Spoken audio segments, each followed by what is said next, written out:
कि अब हम करेंगे word problems.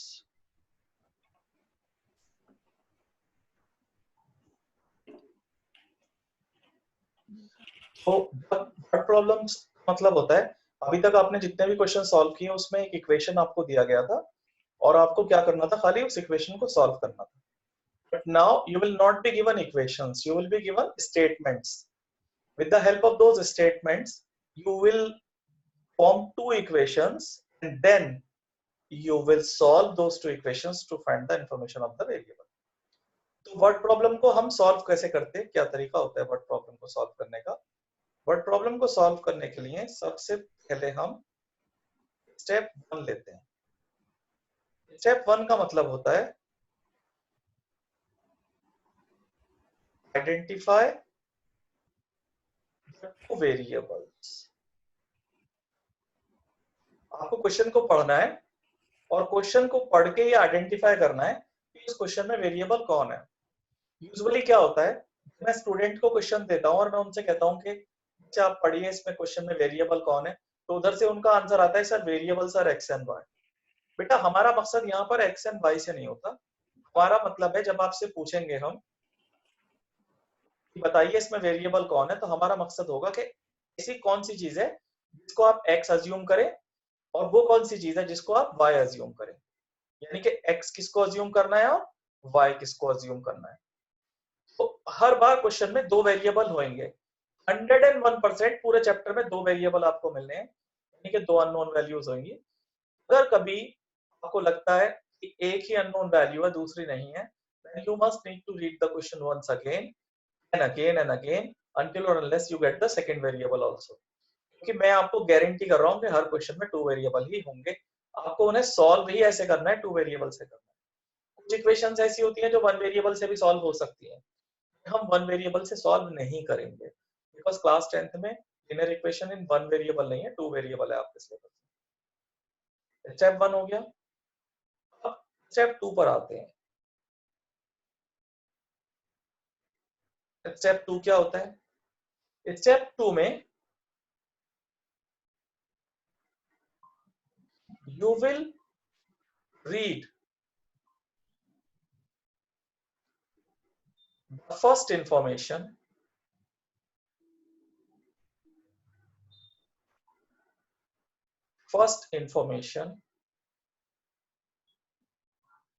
and form the first equation।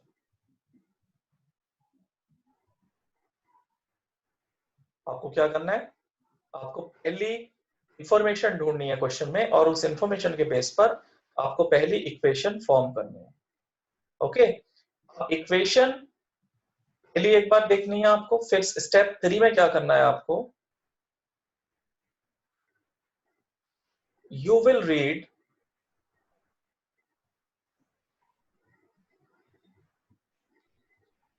Second information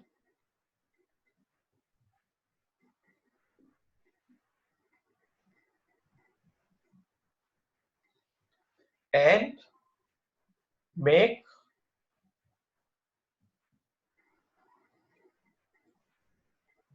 second equation from it। तो और जब सेकेंड इक्वेशन मिल जाएगी, जो फाइनल स्टेप है आपका स्टेप 4 है, उसमें कुछ बड़ी बात नहीं बची आपके लिए। आपको क्या करना है, सॉल्व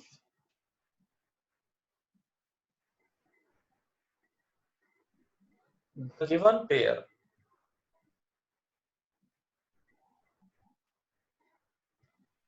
ऑफ इक्वेशन। इक्वेशन अब आपके पास है उसको मैं गिवन पेयर बोल रहा हूं, उसको आपको सॉल्व करना है और वेरिएबल पता करना है। हर क्वेश्चन में आप इन 4 स्टेप्स को फॉलो करेंगे और उसके बाद क्वेश्चन पर आगे बढ़ेंगे। ठीक है, तो अब चलते हैं हम क्वेश्चन पर आगे।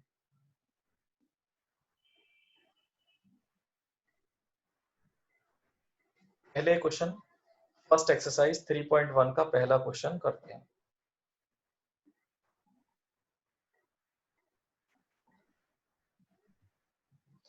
मैं ये क्वेश्चन आपके सामने रखता हूं, आप इसे पढ़िए कि क्वेश्चन में क्या लिखा हुआ है, ध्यान से पढ़िए। पढ़िए what is given in this question, आराम से पढ़िए, फिर मैं आपसे कुछ क्वेश्चन पूछूंगा, आपको उन क्वेश्चंस के आंसर करने हैं।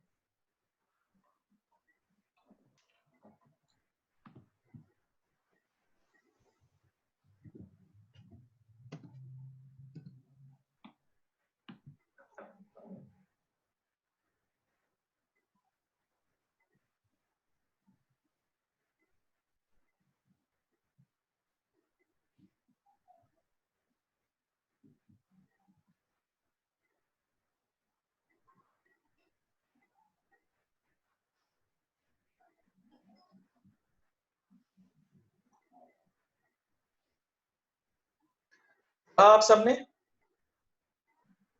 Yes, sir. Aryan Kumar, what are the variables in this? Aryan Kumar, here is your first equation. मुझे आपको ये बताना है आर्यन कुमार, इसमें वेरिएबल्स कौन है, यानी कि मैं x किसको अज्यूम करूंगा और y किसको अज्यूम करूंगा। Aryan, can you hear me? Hello Aryan, I think Aryan is not able to hear us. Aditi Rao, आप बताइए what are the two variables here?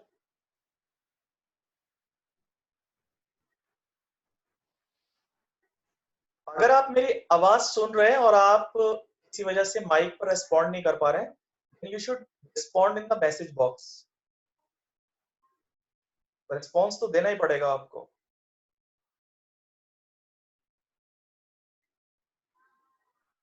Ishita Vaid, आप बताइए what are the variables in this statement? Sir, X is Aftab's daughter's age and Y is Aftab's age. ठीक है, दो हैं इसमें, एक आफ्ताब का एज और एक आफ्ताब डॉटर्स एज। अब ये हमारे ऊपर है पूरी तरह से, हम किसे एक्स लेते हैं किसे वाई लेते हैं। तो जैसे आपने हमें बताया, लेट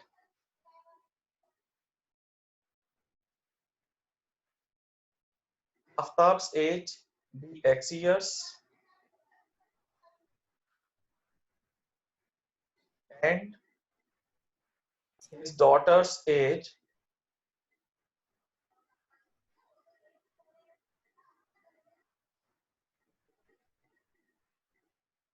y years। ओके, तो अब पहली इंफॉर्मेशन क्या है बेटा इस क्वेश्चन के अंदर? पहली इंफॉर्मेशन, सायशा आप मुझे सुन पा रहे हैं? Yes, sir. बेटा बताइए पहली इंफॉर्मेशन क्या है इस क्वेश्चन में? Sir, first information में बताया है कि 7 years ago, Aftab's age was 7 times of that of his daughter's age. Very good, हम यहाँ लिखते हैं पहली इंफॉर्मेशन को 7 years ago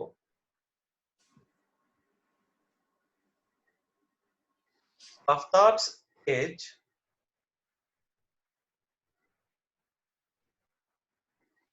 is equals to 7 times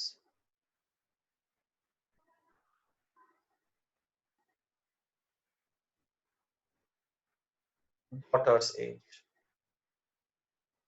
तो आफ्ताब का एज अभी है x years।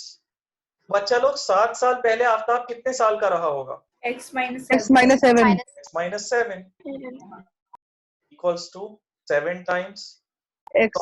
सौम्या उसकी डॉटर जो है वो कितने साल की रही होगी 7 साल पहले?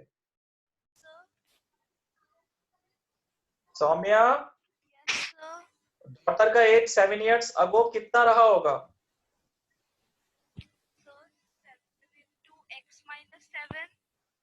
भाई डॉटर का एज अभी y है, तो 7 साल पहले कितना रहा होगा?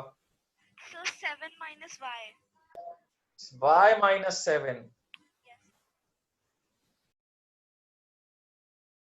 7y minus 49, तो इक्वेशन बन गई आपका x minus 7y 42 equals to 0। This is your equation 1। Clear? ये आपका Yes, sir. एक इक्वेशन बन गया। अब दूसरी इंफॉर्मेशन पर आते हैं, दूसरी इंफॉर्मेशन को ढूंढते हैं। दूसरी इंफॉर्मेशन क्या है? दूसरी इंफॉर्मेशन है कि 3 years फ्रॉम नाउ, अब से 3 साल के बाद, 3 years लेटर, आई यानी कि Aftab shall be 3 times as old as you will be. 3 years later,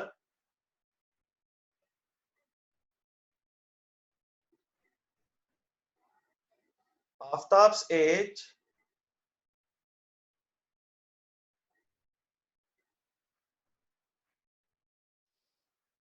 three times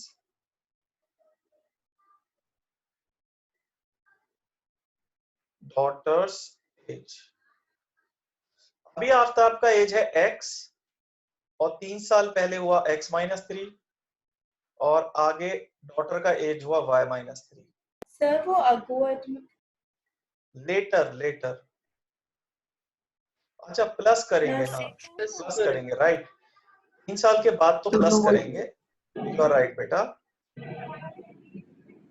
x minus 3y plus 6 equals to 0. अगर आप क्वेश्चन की इंस्ट्रक्शन को एक बार पढ़ें तो क्या कहता है? Represent this situation algebraically and graphically. आपसे ये नहीं कह रहा कि क्वेश्चन को सॉल्व करके बताइए कि आफ्ताब का एज कितना है और डॉटर का एज कितना है. वो बस आपसे छोटी सी बात कहता है, एल्जेब्रिकली सॉल्व करिए और ग्राफिकली सॉल्व करिए. एल्जेब्रिकली सॉल्व करने का मतलब है कि आप इनकी इक्वेशन बनाइए. रिप्रेजेंट करना एल्जेब्रिकली मतलब इक्वेशन बनाना, और रिप्रेजेंट करना ग्राफिकली मतलब ग्राफ बनाना. ग्राफिकली की जगह ज्योमेट्रिकली वर्ड भी यूज हो सकता है. ज्योमेट्रिकली का मतलब भी ग्राफ बनाना होता है. तो अब इक्वेशन तो बन गई है आपकी, ग्राफ आप खुद बनाएंगे इनका दोनों का. या बना के दिखाऊं आपको एक ग्राफ? सर खुद बना लेंगे. बोलिए, बाकी लोग बोलिए. यस सर, खुद बना लेंगे. खुद बना लेंगे. सर एक पार्ट बार दिखा बेटा, दो. जो हमने पहली वाली इक्वेशन बनाई थी सर, उसका क्या फायदा हुआ? उसने कहा था दोनों सिचुएशन का. क्वेश्चन में पढ़िए, फायदा किसी का कुछ नहीं है यहाँ पे. वो कह रहा है Okay, कि रिप्रेजेंट दिस सिचुएशन, पूरी सिचुएशन को एल्जेब्रिकली और ग्राफिकली दिखाना है, तो हमें दोनों को बनाना है बेटा इक्वेशन को. ठीक है. 7 years ago और 3 years later वाली दोनों को. 7 years दोनों को. वो ये भी कह रहा है आपसे, isn't this interesting? आपने नोट किया होगा 7 साल पहले तो 7 टाइम्स थी और 3 साल बाद 3 टाइम्स हो जाएगी, तो ऐसा क्यों हो रहा है? ये मैं आपके लिए छोड़ता हूं कि आप नंबर्स के साथ थोड़ा दिमाग लगाएं और सोचें कि ऐसा क्यों हो रहा है. नहीं समझ आता तो बाद में पूछें मेरे से. अब आप क्वेश्चन 2 को ध्यान से पढ़िए. क्वेश्चन 2 को समझिए कि क्या लिखा है क्वेश्चन 2 में.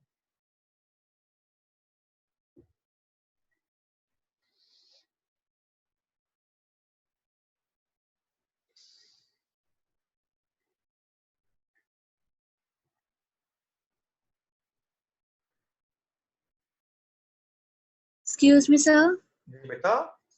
सर जो आपने सेकेंड इक्वेशन बनाई थी x माइनस 3y, उसमें -6 नहीं होगा? देख लेते हैं. -6 कर देंगे. -6 होगा तो. हिमानी बोल रहे हैं आप? Yes sir. टेस्ट कैसा हुआ आपका? सर अच्छा था. कोई क्वेश्चन मुश्किल तो नहीं था? No sir. हाँ आप ठीक कह रहे हैं, माइनस आना चाहिए यहाँ पे. पेपर है आपके पास टेस्ट का? सर यस सर, क्वेश्चंस है. बेटा जिसको भी स्कूल में टेस्ट होएगा आपको अपना क्वेश्चन पेपर मेरे पर्सनल व्हाट्सएप पे शेयर करना है. तो even the answer key. No not exactly, you can share it without the answer key. Okay sir. Question 2 को पढ़ते हैं हम. क्वेश्चन 2 पर आते हैं. क्वेश्चन 2 में क्या लिखा है पढ़िए इसे ध्यान से और मुझे बताइए. कौन बताएगा ये बात? ये बात हमें बताएंगे खुशी मिश्रा. खुशी बेटा इसमें वेरिएबल कौन है? तो बैट x और balls y. Let the bat be x और बॉल बी y, ऐसे लिखूं? नहीं सर. क्या लिखो फिर? Sir let bats be x and balls be y. मतलब बैट x हो गया और बॉल y हो गया, ऐसे कह रहे हैं आप? Yes sir. नहीं आप गलत बोल रहे हैं. ऐसे सर नहीं. कॉस्ट ऑफ वन बैट और cost of one ball. Yes, हम इसे ऐसे लिखेंगे क्वेश्चन को. Let the cost of one bat be rupees X and one ball be rupees Y. ये तो हमने वेरिएबल समझ लिए। अब हम पहली इंफॉर्मेशन को लिखते हैं। पहली इंफॉर्मेशन क्वेश्चन में हमारे पास है कि 3 bats and 6 balls for rupees 3900। तो हम यहां लिखते हैं cost of 3 bats and 6 balls है। कितने बॉल्स है? 6 balls. Is equals to rupees 3900। तो बच्चा लोग एक बैट x रुपए का आता है, तो 3 बैट कितने के आएंगे? 3x.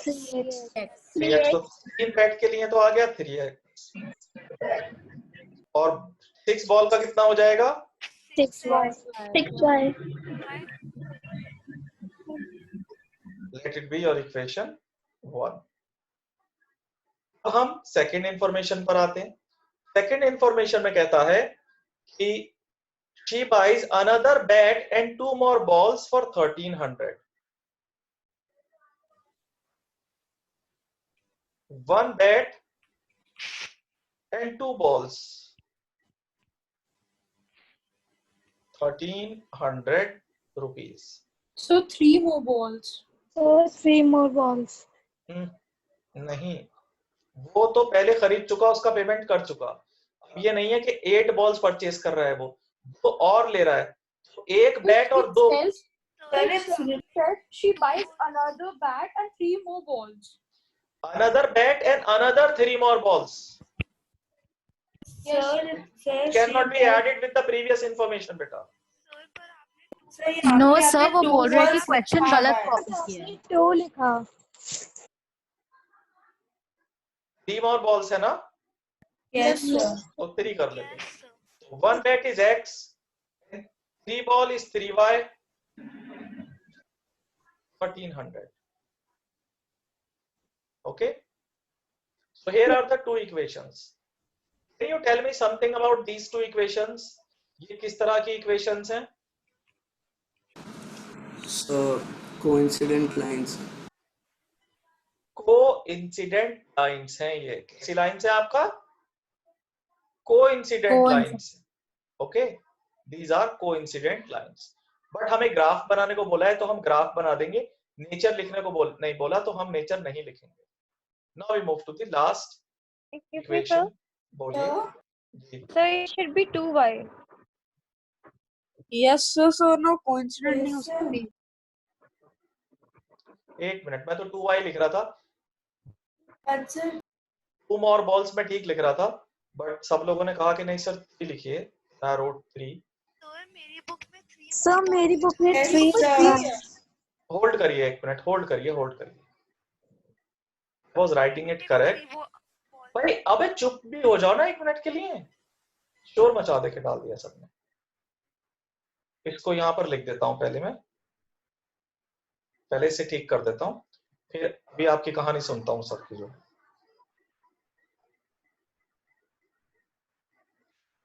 अगर किसी की बुक में 3 दे रखा है ना ये, तो उसे काट के ना 2 कर लीजिए। Simple, that's all. अब आ जाइए नेक्स्ट इक्वेशन पर, काट के ठीक कर लीजिए उसे। 2 बॉल्स ही आएगा वहां पे। The cost of 2 kg of apples and 1 kg of grapes on a day was found to be rupees 160. After a month, cost of 4 kg of apples and 2 kg of grapes is rupees 300. Tell me what are the variables in this problem? Sir, the cost of apples and cost of grapes. Right. So let the cost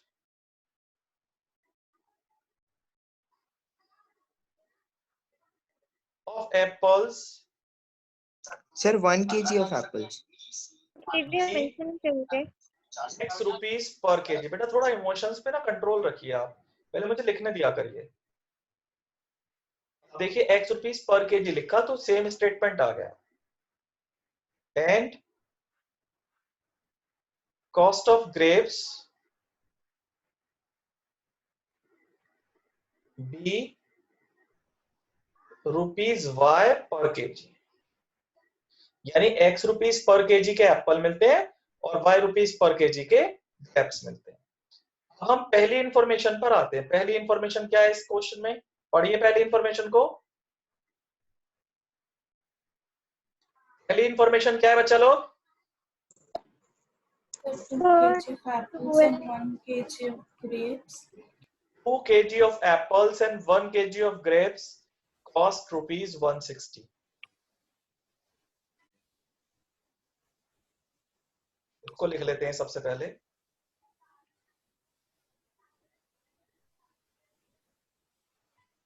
Cost of 2 kg apples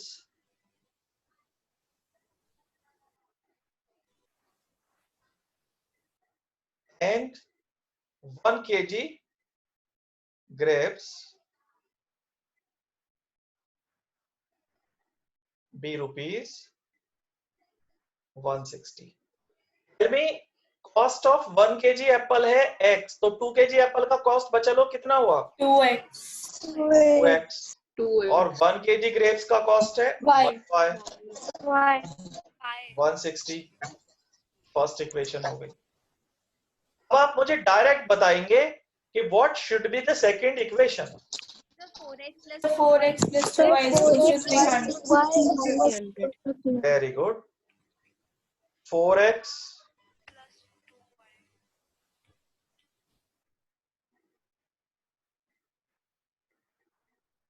मतलब ये किस तरह की equation होंगी? Coincident या parallel या coincident वो intersecting? Sir, parallel. These are parallel lines. Parallel lines. तो अब ये पहली एक्सरसाइज बेटा हमारी फिनिश हो गई है। इसमें 3 ही क्वेश्चन थे और वो भी अच्छी बात ये थी सॉल्व करने को नहीं बोल रहा था। अब नेक्स्ट एक्सरसाइज पर चलते हैं हम।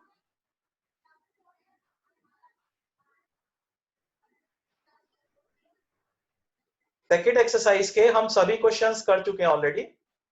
बस जो वर्ड प्रॉब्लम बेस्ड है वो हमने नहीं किए हैं, तो वर्ड प्रॉब्लम वाले स्टेटमेंट्स हमें उनको कर लेते हैं हम। पहला क्वेश्चन और दूसरा क्वेश्चन ये बस ये एप्पल और ग्रेप्स वाले क्वेश्चन की तरह से हैं, आप इन्हें पढ़ लीजिए। अगर आप कहेंगे तो मैं इन्हें सॉल्व करूंगा, otherwise I will not solve. आप खुद करेंगे। क्वेश्चन 1 के दोनों पार्ट, पूरे 2 मिनट है आपके पास इन दोनों पार्ट्स को पढ़ने के लिए।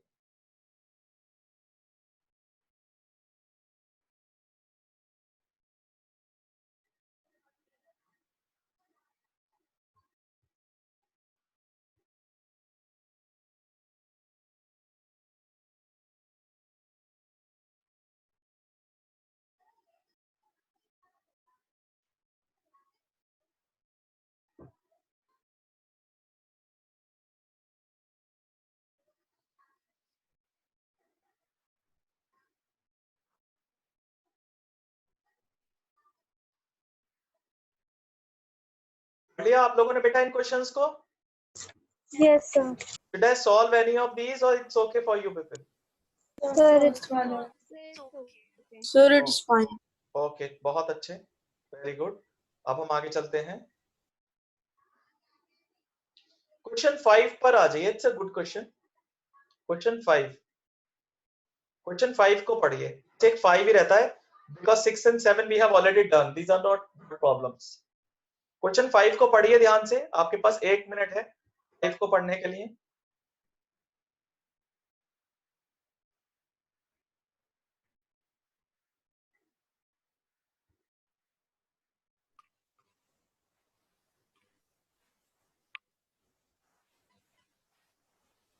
What should be the variables in this question बच्चा लोग? Sir, length and width. Very good. हम यहां सबसे पहले लिखते हैं, सेकेंड एक्सरसाइज शुरू होती है हमारी। Question number is 5। Let length of rectangle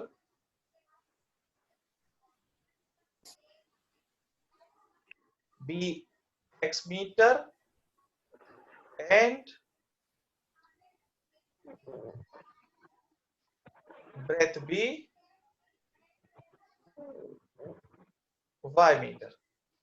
अब हम क्वेश्चन को देखते हैं और पता लगाते हैं कि हमारा पहला इंफॉर्मेशन क्या है। पढ़ के बताइए बेटा, पहला इंफॉर्मेशन क्या है? सर की पेरीमीटर हाफ है। पढ़िए क्वेश्चन को ध्यान से। Length is 4 metre more than its width. इसको लिख लेते हैं, चलिए यहाँ लिखते हैं लेंथ इज ये पेरीमीटर का हाफ है। 4 metre more than breadth. Okay, तो हमने क्या किया, पहले एक तरफ लेंथ को लिखा और एक तरफ ब्रेथ को लिखा। बताइए कौन ज्यादा है बेटा दोनों में? Sir length. और कम कौन है? ब्रेड। यानी y कम है। कितना कम है y? 4. अगर मैं इसमें 4 ऐड कर देता हूं then I will get equal to sign. भाई जो कम था उसे उतना ही बढ़ा दिया, और कम था 4 बढ़ा दिया, तो both become equals.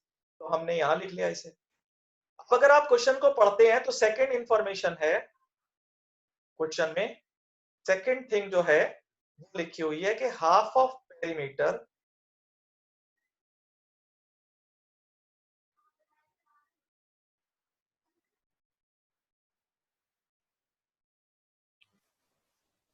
is 36 metre. Okay, half of perimeter, तो हम पहले लिखते हैं हाफ, फिर लिखते हैं perimeter,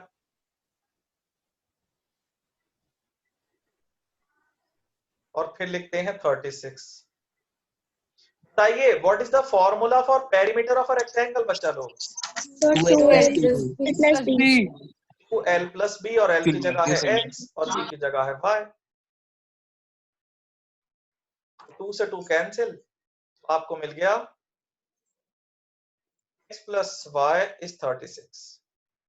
Now you see what is value of x? 5 plus 4. y plus 4। तो जो हमारा x है that can be replaced by y plus 4। x को रिप्लेस कर देते हैं y plus 4 से।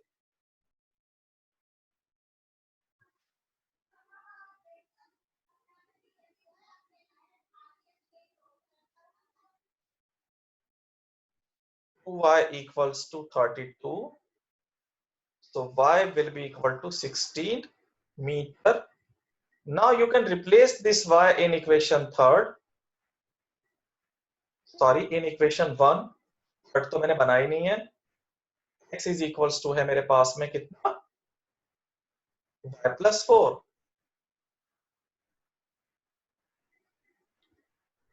16 plus 4 20 मीटर, x भी मिल गया। Okay, yes sir. मुझे बताइए मैंने जो इक्वेशन सॉल्व की कौन सा मेथड यूज किया? Sir, substitution. Okay, very good very good very good very good. अब देखिए 3.2 फिनिश हो गई, बाकी क्वेश्चंस हम ऑलरेडी कर चुके हैं। मैंने सारा कर दिया था, सिर्फ वर्ड प्रॉब्लम छोड़ी थी आपके लिए। तो एक वर्ड प्रॉब्लम थी इसमें, हमने कर ली, एक ही रहती थी। अब हम आगे चलते हैं नेक्स्ट एक्सरसाइज पर 3.3 पर। अब थोड़े इंटरेस्टिंग क्वेश्चन आएंगे। पहला क्वेश्चन तो हम कर चुके हैं, दूसरा भी हम कर चुके हैं। क्वेश्चन 3 पर आते हैं, हम अलग अलग पार्ट्स पर आते हैं। आप क्वेश्चन नंबर 3 का फर्स्ट पार्ट पढ़िए पहले। चलिए सेकंड पढ़िए, फर्स्ट छोड़ देंगे और थर्ड छोड़ देंगे। फर्स्ट इजी है और थर्ड आप पहले कर चुके हैं, बैट और बॉल वाला। सेकंड को पढ़िए ध्यान से। What are the variables in this question? So let the larger angle and Larger angle, smaller Larger angle and smaller Larger angle. angle and smaller angle. तो हम ऐसे कर लेते हैं इसे। थर्ड एक्सरसाइज है हमारी, क्वेश्चन 3 सेकंड पार्ट। लार्जर और स्मॉलर ना भी लिखें। Let first angle be x and second by, और बस ऐसे ही अज्यूम कर लिया कि x y से ज्यादा है, कोई तो बड़ा छोटा होगा दोनों में, मैं ये मान के सॉल्व कर रहा हूं कि मेरा x ज्यादा है और y मेरा कम है। तो अब पहली इंफॉर्मेशन क्या है बेटा इस क्वेश्चन में? Sir, x is 18 degrees more than the information में लिखा है the larger angle exceeds the smaller by 18 degree, तो इसको लिख लेते हैं। x is equals to y plus 18. Larger angle exceeds smaller by 18 degree. आप किसको लार्जर लेके चल रहे हैं क्वेश्चन में? Sir, x. x को, और इधर लिखते हैं y को। छोटा कौन है बेटा? y। कितना छोटा है? 18। तो जितना ये छोटा था इतना इसमें डाल दिया तो ये इक्वल हो गया। So this is your equation 1. Now tell me what is the second information in this question? Sir, x plus y is equals to 180 degrees. Very good. उसमें साफ बोला है आपको कि angles are supplementary. Angles are supplementary.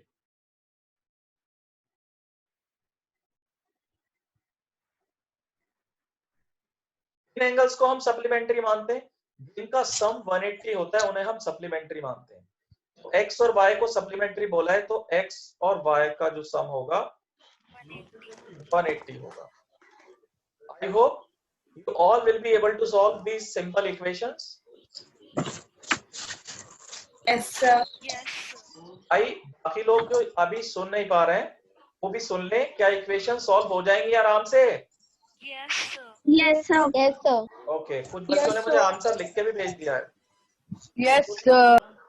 जिन्होंने answer लिख के भेजा है उनको थोड़ी शाबाशी दे देता हूँ। गुड। अब हम आगे चलते हैं। फर्स्ट और थर्ड हमने बोला आप खुद करेंगे, एक्चुअली इस टाइप को हम कर चुके हैं। ये क्वेश्चन काफी सही है। फोर्थ पार्ट पढ़िए आप।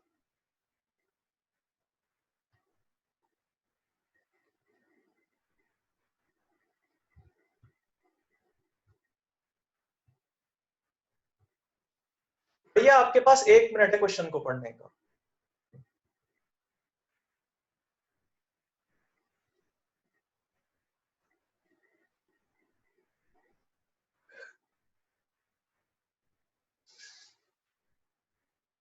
पढ़ा आप लोगों ने? Yes, sir. कि इस क्वेश्चन में जो आपसे बात कर रहा है वो ये कह रहा है कि टैक्सी जो है अगर हम उसे बुक करना चाहते हैं तो उसका तरीका डिस्कस किया है। मैं बताता हूं कि किस तरीके से टैक्सी बुकिंग का सिस्टम चलता है इस शहर के अंदर। अभी हमारे सिटी में जो टैक्सी सर्विसेज चलती हैं वो कौन सी टैक्सी सर्विसेज हैं? बोलिए। जैसे ओला है, Uber. उबर है, इसके अलावा भी एक बहुत बड़ी टैक्सी सर्विस है, पहले तो बहुत ही बड़ी थी, अब कम हो गई। मेरू कैब्स। किसी ने मेरू कैब बुक किया है पहले कभी? Yes, sir. एयरपोर्ट जाने के लिए। हाँ, तो अगर हमें मेरू कैब बुक करना है, ओला और उबर का जो बुकिंग का और पेमेंट का सिस्टम होता है वो तो ऐप बेस्ड होता है, बड़ा यूनिक होता है। हम डिस्कस करते हैं मेरू का सिस्टम। मेरू का जो सिस्टम है वो हमारे इस क्वेश्चन के सिस्टम से मैच करता है। यानी कि क्वेश्चन कभी पुराने टाइम पर लिखा गया है तब ऐसे ही बुकिंग होती थी जैसे अभी मेरू की होती है। मान लीजिए आप में से किसी ने किसी एक को एग्जाम्पल ले लेते हैं। मान लीजिए माधव को ना लॉकडाउन से बाहर निकलने की परमिशन मिल जाती है, तो माधव कहाँ जाना चाहोगे आप लॉकडाउन खुल जाएगा तो? सर कहीं पर भी। मतलब कोई फेवरेट जगह होगी ना यार, मन कर रहा है वहां जाने का। नहीं सर ऐसा कुछ नहीं। अच्छा, तो माधव को ना कुछ मन नहीं कर रहा है तो माधव को लॉकडाउन में ही रखते, बाहर नहीं निकालते। मान्या जोशी आप बताओ, अगर लॉकडाउन खोल दिया जाए आप कहाँ जाना चाहोगे? मान्या जोशी Yes, sir. कहाँ जाना चाहेंगे अगर आपका लॉकडाउन खोल दिया जाए, आपको परमिशन दे दी जाए? सर पता नहीं, अच्छा घूमने जाएंगे कहीं? घूमने कहाँ जाओगे? तो पहले प्लेस यार कि वहां पर जाना है, हमने खाना खाना है बाहर, ये करना है वो करना है। सर मैं तो वेकेशन पे चली जाऊंगी। अच्छा ये तो बाहर ही चली जाएंगी भाई, ऐसे बच्चों को ना लॉकडाउन से बाहर निकलने की परमिशन देना अच्छी बात नहीं है। लेकिन मान लो अगर मुझे परमिशन मिल जाए कि बताओ आप कहाँ जाना चाहोगे, तो मैं फॉर एग्जाम्पल अपने सेंटर पे जाना चाहूंगा ग्रीन पार्क, और बच्चों से मिलना चाहूंगा। तो मान लीजिए मुझे ग्रीन पार्क जाना है और मुझे मेरू कैब बुक करनी है। तो मेरू कैब की बुकिंग का तरीका क्या है? जैसे आप उन्हें कॉल करेंगे तो वो आपको बताएंगे कि सर 100 रुपीज जो है ना आपके बुकिंग चार्ज है। कैसे चार्ज है आपके? Booking charge. ये चार्ज फिक्स है। अगर मैं यहां से ग्रीन पार्क जाना चाहता हूं तब भी बुकिंग का चार्ज 100 ही लगेगा। अगर मैं यहां से गुड़गांव जाना चाहता हूं तब भी बुकिंग का चार्ज 100 ही लगेगा। अगर मैं यहां से चंडीगढ़ जाना चाहूंगा तब भी जो बुकिंग का चार्ज लगेगा वो 100 ही लगेगा। That is a fix charge bit. ये चार्ज क्यों रखा गया है? ये चार्ज कैब को अपने घर तक बुलाने के लिए रखा गया है, ये फिक्स रहता है। और उसके बाद जो डिस्टेंस होगा, ये तो हुआ फिक्स चार्ज, उसके बाद जो डिस्टेंस होगा वो होगा चार्ज पर किलोमीटर। यानी कि आपके जो बुकिंग अमाउंट होगा, जो खर्चा आप करेंगे, that will consist of two different types of amounts. पहला fix amount that will be considered as a booking charge और फिक्स चार्ज, और दूसरा चार्ज पर किलोमीटर। उसमें लिखा होगा कि आपको हम जो चार्ज करेंगे वो 15 रुपीज पर किलोमीटर चार्ज करेंगे। यानी अगर आप 2 किलोमीटर जाते हैं तो इसमें आप क्या क्या पे करेंगे? एक तो आप पे करेंगे फिक्स चार्ज, और दूसरे आप चार्ज फॉर 2 किलोमीटर पे करेंगे।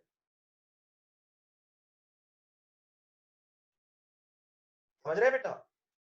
अगर मान लीजिए आप 10 किलोमीटर जाना चाहते हैं, कितना जाना चाहते हैं? 10 kilometres. How much amount will you pay? Fix charge plus charge for 10 kilometre. बताइए फिक्स चार्ज कितना रखा है मेरे वाले ने यहाँ पर? 100 रुपीज। तो फिक्स चार्ज तो आपको देना पड़ा 100, और चार्ज फॉर 10 किलोमीटर कितना होगा? 1 किलोमीटर का 15 लगता है, तो फिक्स लगेगा 15 इंटू 10, तो ये लगा 100 प्लस 150, यानी टोटल फेयर बनेगा आपका 250। कितना बनेगा टोटल?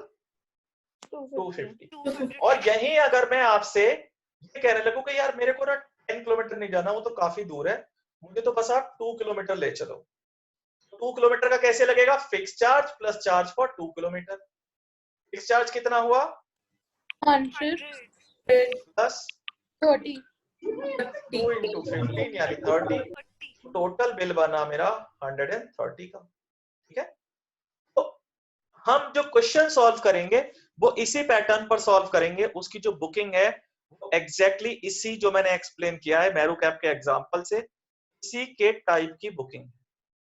हमने, आप कहोगे सर आप ओला उबर का एग्जांपल ले लो, बेटा उसमें अलग तरीके से बुकिंग होती है, बिल्कुल उसमें वेटिंग चार्जेस अलग अलग लगते हैं और काफी चीजें अलग होती हैं उसमें बिल्कुल।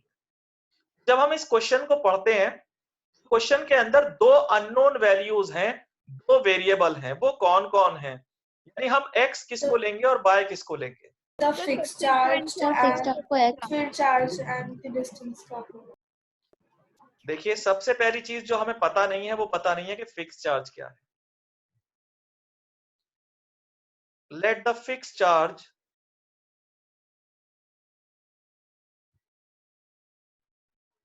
B x rupees and charge for travel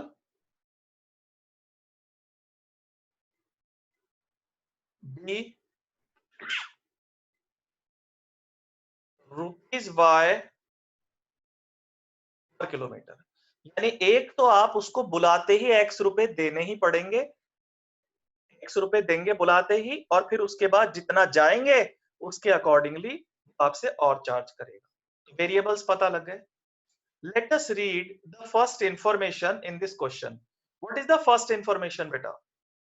x plus y is equals to 105. No, अब मैं पूछ रहा हूँ फर्स्ट, मैंने इक्वेशन की बात नहीं की आपसे। Tell me what is the first information, don't jump to the answer. So the distance traveled is 10 kilometers and the charge pay is 105. हाँ, तो हम यहाँ लिखते हैं amount paid for 10 kilometer is equals to rupees 105।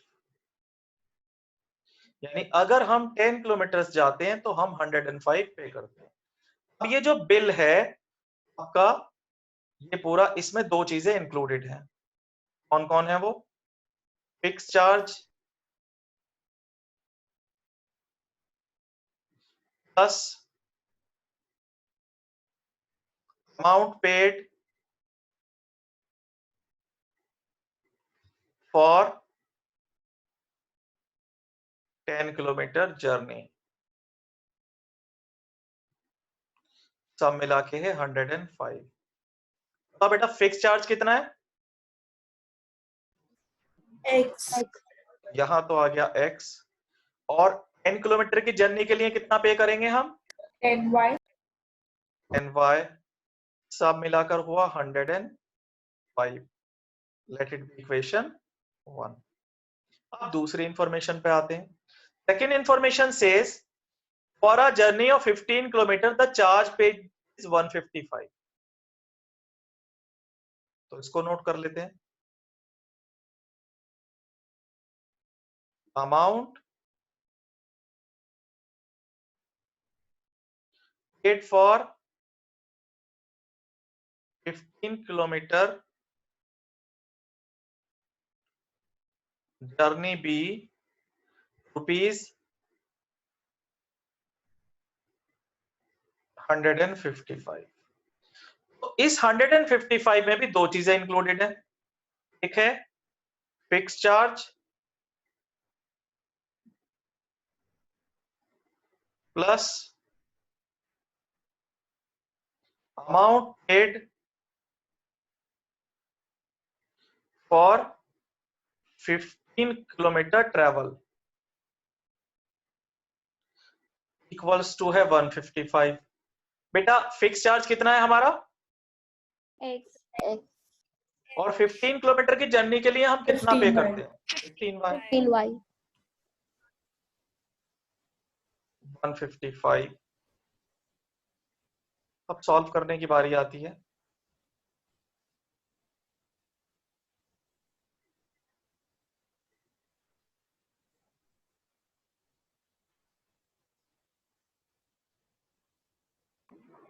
तो ये हुआ minus, ये हुआ माइनस, ये हुआ माइनस। क्या कर रहे हैं हम? इक्वेशन 1 में से 2 में से इक्वेशन 1 को माइनस कर रहे हैं। तो x से x कैंसिल, 15 में से 10 गया तो क्या आया? 5y।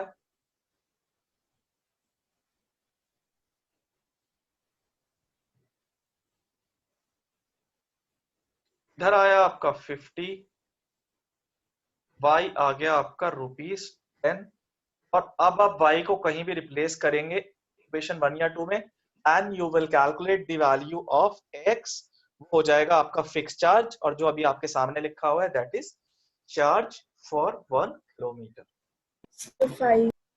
Very good, everyone is clear with this? आपने एलिमिनेशन यूज कर दिया क्वेश्चन में सब्स्टिट्यूट। क्वेश्चन में कहा है उसने सब्स्टिट्यूशन करने के लिए। Yes sir, find the equation and solve using substitution. Then you will do using substitution। देखिए जब तक हमें अगर कह दिया है, जैसे यहाँ कह रखा है, तो फिर तो हम अपने हाथ पैर नहीं चला सकते। जैसा कहा गया है वैसे ही करेंगे। बेटा अगर कहा नहीं गया है तो बात बड़ी क्लियर है। अगर जैसे x और x के कोएफिशिएंट दोनों इक्वल आ रहे थे तो हम एलिमिनेशन यूज करते हैं, क्योंकि हमें पता है एक ही बार में कैंसिल आउट हो जाएगा। Yes sir.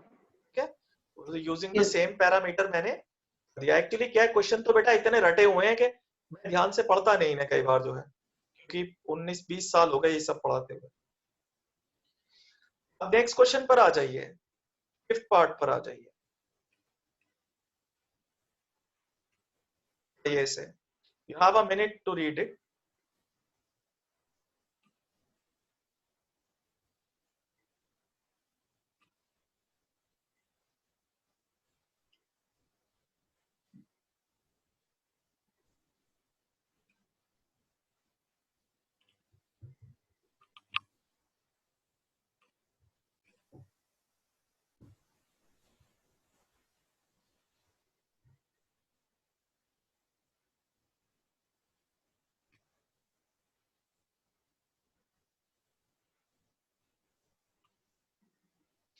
तो इस क्वेश्चन में आप मुझे ये बताइए कि वेरिएबल्स क्या हैं बेटा। The numerator and denominator. Very good. तो अब हम क्वेश्चन में सीधा ये लिख लेते हैं, अलग अलग न्यूमरेटर नहीं लिखते। कौन सा पार्ट है ये? Fifth part. फिफ्थ पार्ट है। Let the fraction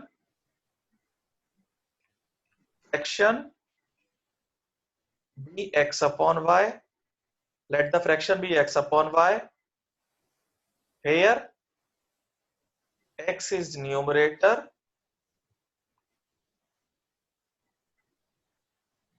and y is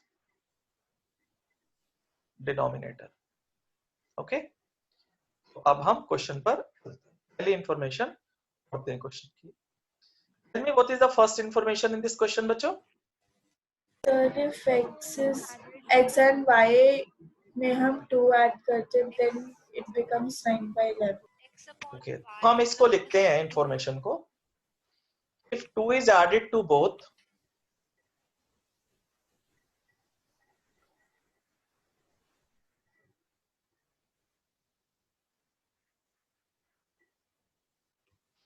numerator and denominator, fraction becomes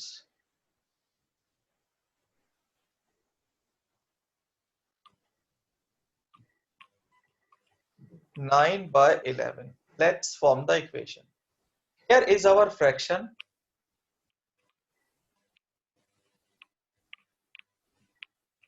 If we add 2 to the numerator and 2 to the denominator, the fraction becomes 9/11. Let's cross multiply.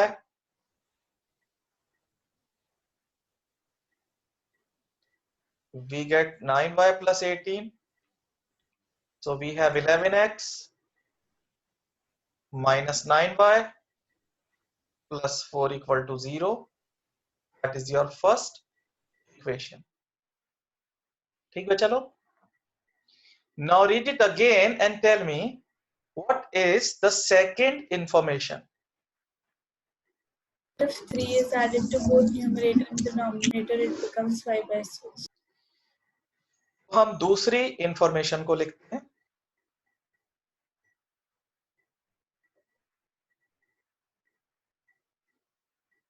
T is added both numerator and denominator.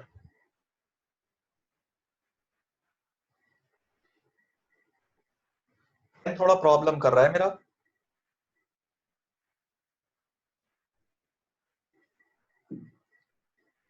If T is added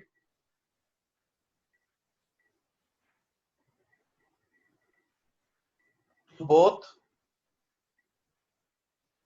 numerator and denominator,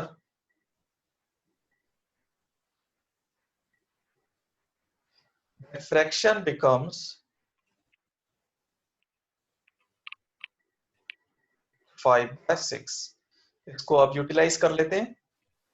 x में 3 add करते हैं, y में 3 add कर लेते हैं, 5/6 आ जाएगा। Cross multiply, 6x plus 18. 6x minus 5y minus 3 is equals to 0. Thank you. 6x minus 5y plus 3 equals to 0. We have formed both the equations. आप क्या करेंगे, दोनों को सॉल्व करेंगे. I will prefer cross multiplication here, but उसने substitution बोला है तो आप कुछ कर नहीं सकते. Substitution आपको लगाना पड़ेगा. You will find x and y, and in final answer you will write x over y. If you read the question, it's not asking you to calculate the numerator and denominator. It's asking you to find out x over y fraction. Final answer लिखेंगे. मान लो x आया 3, y आया 5.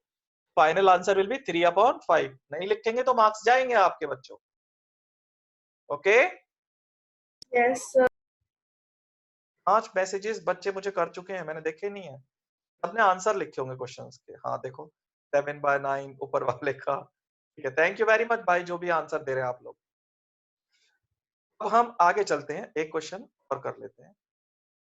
ये नूरी वाला तो आपको खुद करना है. एज प्रॉब्लम है ये.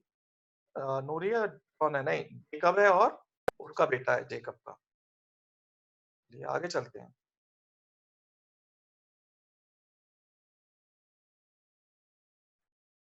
एक एग्जांपल करता हूं मैं यहाँ पे अभी.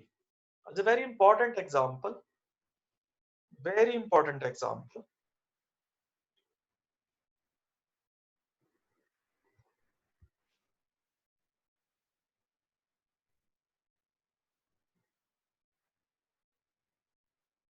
नीचे दिया हुआ एग्जांपल ये बिल्कुल 11, इसे ध्यान से पढ़िए. काफी सही एग्जांपल है ये.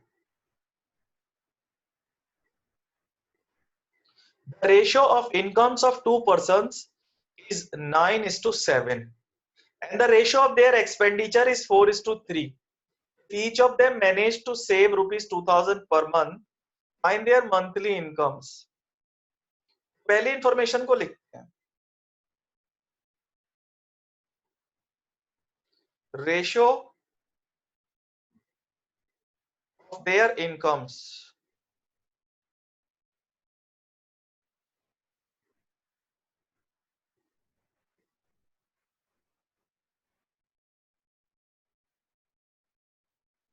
is 9:7.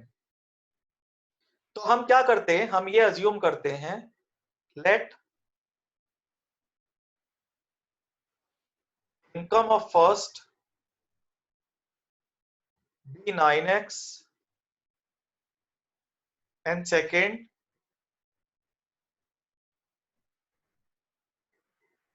be 7x. क्योंकि दोनों का रेशियो 9:7 था, तो हमने मान लिया कि एक की 9x है और एक की 7x है. Ratio is still 9/7. आगे क्या कहता है, आगे कहता है and the ratio in their expenditure is 4:3. तो हम इसको भी लिखते हैं, ratio in expenditure is 4:3. Let expenditure of first be 4x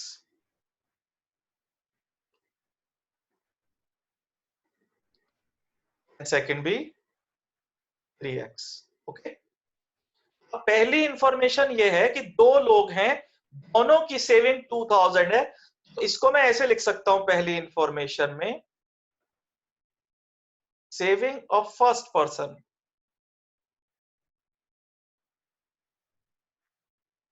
is rupees 2000. बताइए बेटा, मैं पहले पर्सन की सेविंग कैसे कैलकुलेट कर सकता हूं? Sir, 9x minus 4x is equal to saving कैसे निकलती है? इनकम माइनस एक्सपेंडिचर होती है सेविंग. पहले पर्सन जो है उनकी इनकम है 9x और उनकी एक्सपेंडिचर है, ओहो मैं क्या ये बेकार की मिस्टेक्स कर देता हूं. You rightly have a doubt, you should have a doubt. Sir इसमें y नहीं होगा. इसमें y आएगा. मैं बेटा ये बेकार की मिस्टेक्स कर देता हूं कभी कभी, यूजलेस. तो पहले का इनकम है 9x और एक्सपेंडिचर है 4y. 9x minus 4y is equals to 2000. इसी तरह बताइए दूसरा इक्वेशन क्या बनेगा? The 7x minus 3y is equal to second वाले का इनकम माइनस सेकंड वाले का एक्सपेंडिचर मिलके बना 2000 second. I hope you will be able to solve this pair now. Yes, sir. काफी अच्छा क्वेश्चन है और एग्जाम में आ जाता है अक्सर ये क्वेश्चन.